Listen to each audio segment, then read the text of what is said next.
Daawwattoota keenya naannoon kun naannoo Boolee aanaa kudhan Saamicha jedhamee beekamu. Qonnaan bulaa naannoo Finfinnee akkanaan otoo xaafii kana fakkaatu qotee irraa oomishuuti. Naannoo kana bara wayyaaneessan kaaree tokko birii fi sumuuniidhaan saamamaa ture jechaadha. Naannoo xaafiin akkatti bareedee irraa oomishamu kanatti kondominiyeemii fi riil isteetii haala kanaan saamanii ijaarrachaa turan jarri. Kanaaf saamicha saba keenyaa kana ammallee hin dhaabbanne.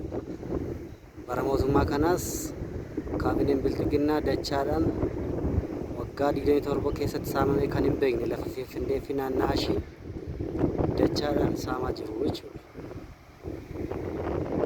Kondominiyeemota walakkaatti amma uummanni lafuma jirtu ummataatti irraatii oomishachaa jira.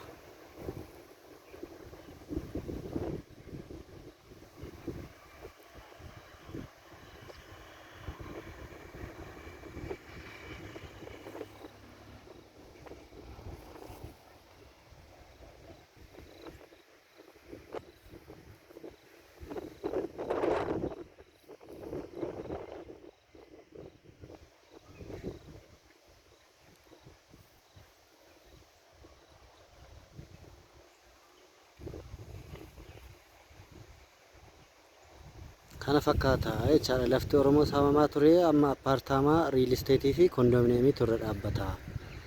Baay'een isaanii warri lafa kanarra turan amma waardiyaa ta'anii eessa akka jiranillee hin beekamu. Kan bakki jirtaan isaanii beekame xiqqoodha.